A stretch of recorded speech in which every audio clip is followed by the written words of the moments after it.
Alright, get those short stubby legs going. Carry that bag in. Good thing I'm strong as an ox. Woo! Farm work, baby. Alright, there we go. Alright, we got our e-pod right there. And look at this. Look at the new stuff compared to the old stuff.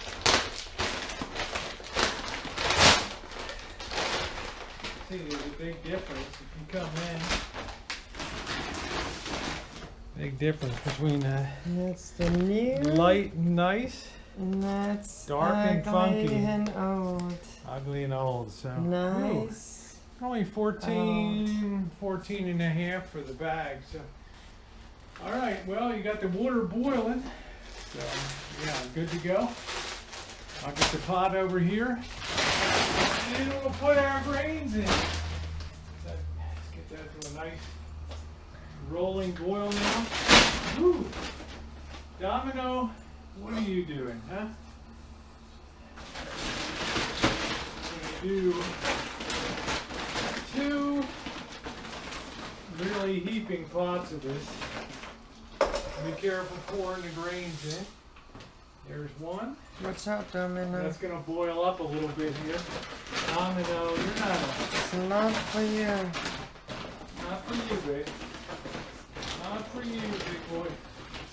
And here comes number 2. And I think I want this a little, I want the flavor profile a little higher. So I'm going to use 2.5. Let's call it the winter blend here. We do. Yep, the winter blend. Whew. That sounds good. We still got sugar to hump around, 50 pounds of sugar and everything else. The fun has just begun. Okay? So we're going to get our, gotta dig out our long moonshining spoon now for stirring. So, catch up with you guys in a couple minutes. Don't break them off there. Oh, All right. yeah. Don't snap them loose. Woo! Missy Jen found our good. This is our official moonshine spoon, and you need a long one. The best Trust part me. is I didn't just find it. I knew exactly where She it knew was. exactly where it was. That's right. Yeah, so we're gonna stir that. Make sure that doesn't scorch. We still got a ways till we boil her up here. And this is the part of the process you really want to watch carefully, and we have to take this up until these things really expand inside and release all of their goodness. Okay, we get all those grains bursted there.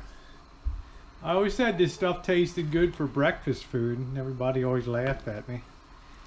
You know, but that wouldn't be a bad food, huh?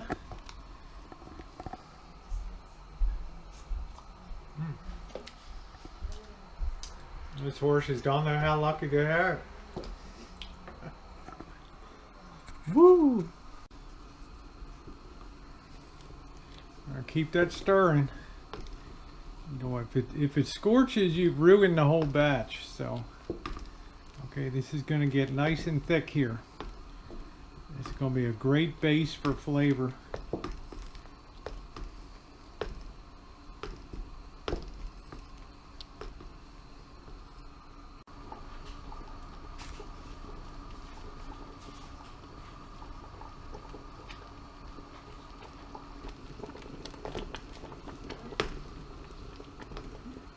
Got up to a real nice boil there. Cracking all those grains.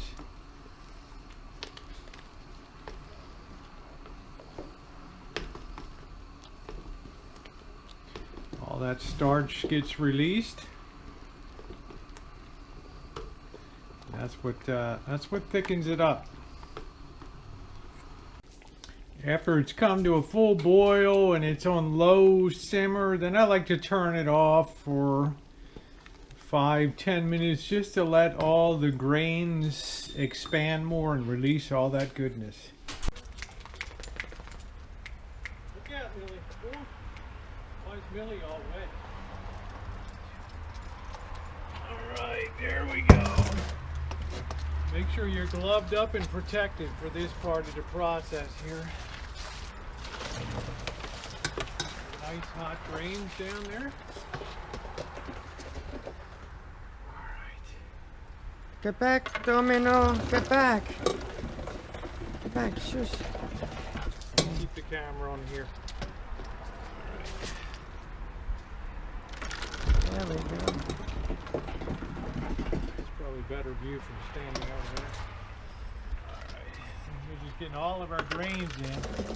Don't let it sit too long or they'll become gooey and it becomes very hard to get them in there. Okay. I can tell this is going to be an award-winning batch of Christmas Shine right here. Winter mix. Christmas Shine. Yeah, we got the winter mix in. The winter You mix. can already see this is already Taking thick. it You up. gotta move fast, or else this will turn into a goo. Down here, and it comes very hard to get into the Yeah, you'll have to scoop it in with the fermented. scoop it in with the thing level. Alright, so sit that down there a minute. Pour that in very carefully here. Very hot grains. Very dangerous. Muy pelagro. Okay. Very hot. Got all that there. Keep that out of the doggy's way. Shake, rattle, roll that down.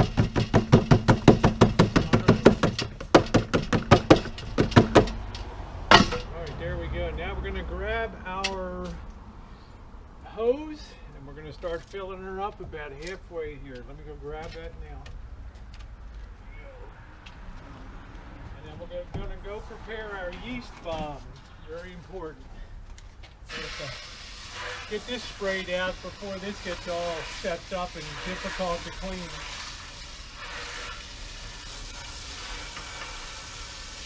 Get all that green goodness out.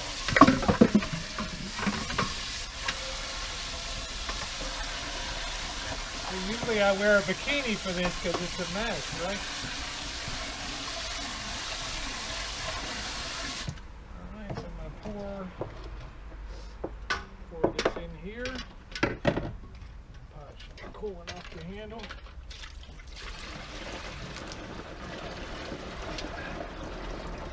You can see we had very little stickage on the bottom and we didn't have any scorching at all, which is good. So it's an easy cleanup.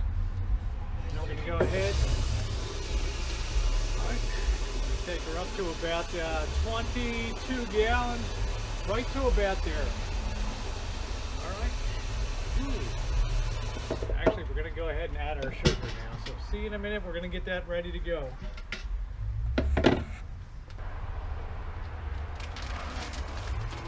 My other least favorite part of shining is handling these sugars. But Jen always says, who better's built for it? Huh? You. Think you can always go work in a distillery, right? Actually, I could work for a Moonshine, right?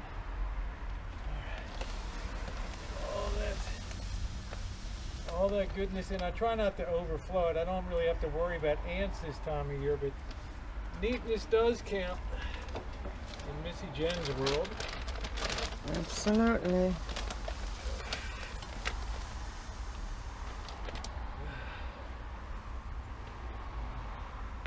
Woo!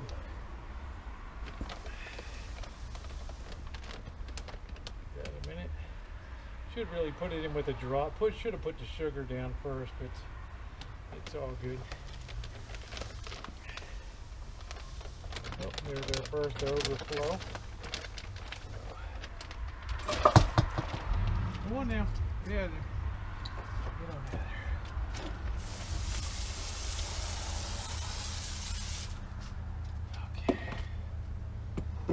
So we're going to finish finish adding the sugar, and then we're going to top it up with the water about halfway.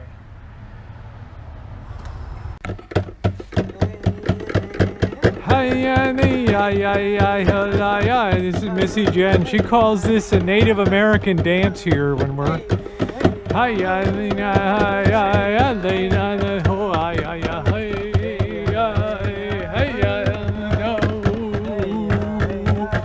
that ensures a good batch. Okay, let's spray that out real quick.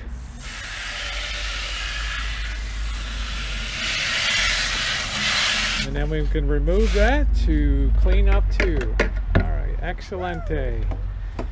Good job. So the hardest part's over, but the critical part still remains: temperature, yeast bomb, and aeration here, right? That's right. Tell people the worst mistake you make is not aerating your mash the first 6 or 7 hours. This baby's going to be aerated. That's it's about right. 1 o'clock today. This baby's going to be aerated till about 9 o'clock tonight. So That's good correct. times, baby. Woo! We've got the got a submersible. This thing's been working great for a couple years. This submersible heater here has been great for running Shine in the spring. And we don't often do a winter batch here, but we are now. We also have the all-important aeration here. See my handy dandy setup. We're going to drop that in with our air pump, because aeration is very important. This is where most people fail when they're making a good batch of Shine. We're also going to get 1 teaspoon of citric acid too to lower the pH. So I'm going to go grab that right now. This stuff works great. 1 pound of citric acid really helps lower the pH. You really only need like 1 teaspoon in this batch. Does a great job. Since I want to give it a little extra help, I'll probably use 1.5 here. So I'm going to go ahead and add that now.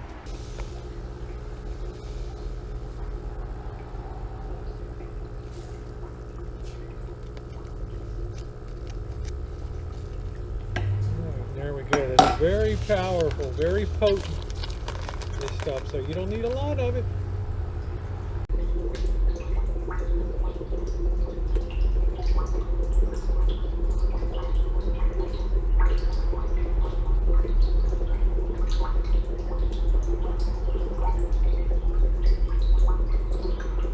Making a yeast bomb is one of those things that's ultra critical for getting a good batch of Shine. You shouldn't just dump your yeast into the fermenting barrel and hope for the best. You want to give your yeast a head start. So what we do is something common amongst moonshiners. We'll make what's called a yeast bomb.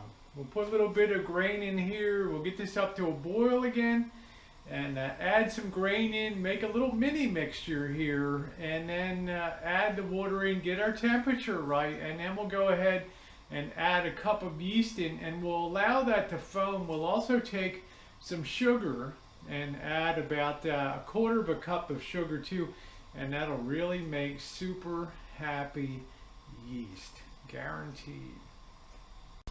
Got that almost up to a boil. Gonna go ahead and add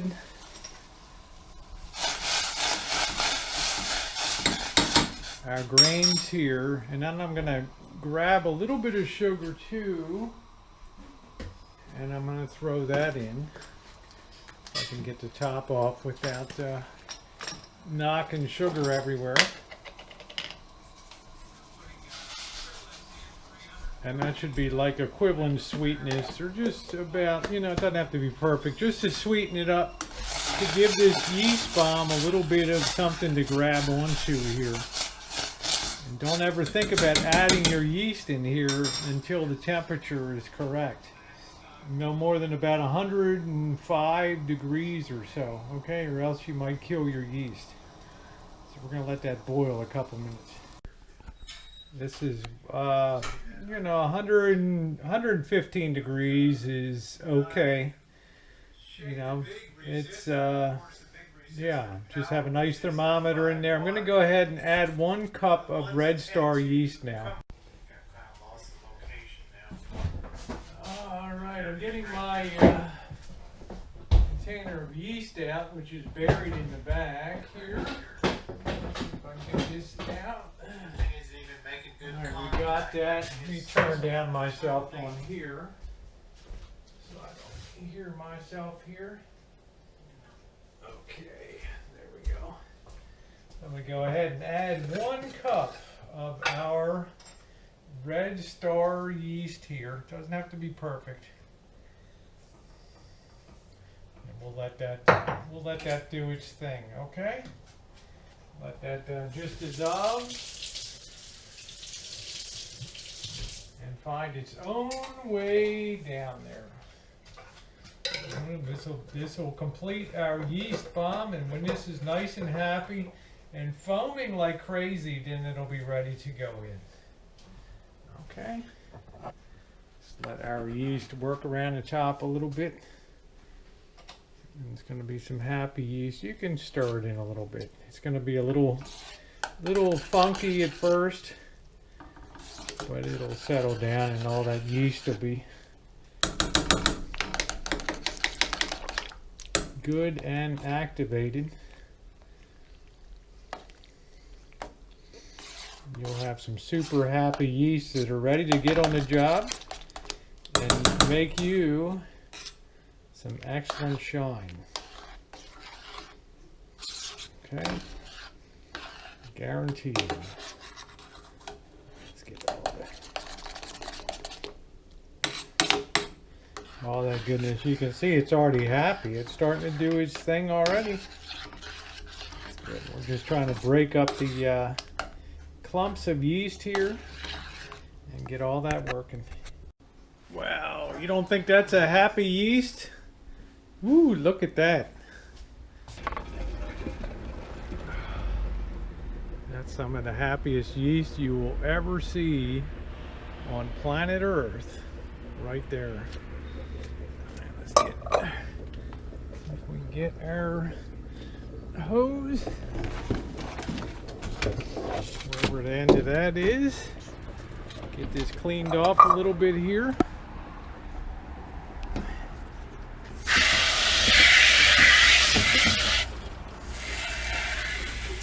And then we're going to give her a really good stir. Let that yeast bomb get really happy in there. That is going to be a wrap for part 1 of the Christmas Moonshine run.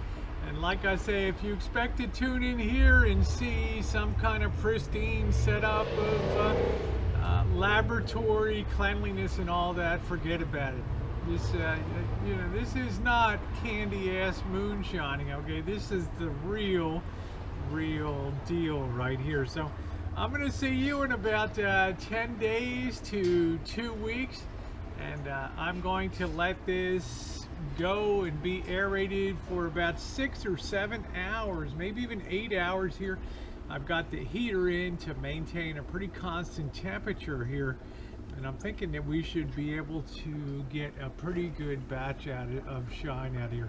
I've cleaned up the still pot. That's ready to go. I got a little clean up to do inside, but it doesn't take that long, maybe about an hour and a half to put up a batch of ferment. But you've got to do it the right way. You need happy yeast. You need pH a little on the acid side, well, quite a bit, 5, somewhere between the range of 5 and 6. Citric acid works great for that. And get that pH right, and you'll have some very happy yeast. Don't forget about your yeast bombs. Don't forget about your temperatures too. Not too high. You don't want to kill the yeast. Well, as I said, this is not a candy-ass operation, no, but it is a lot of fun. So thanks so much for being along, everybody. Your thumbs up are appreciated.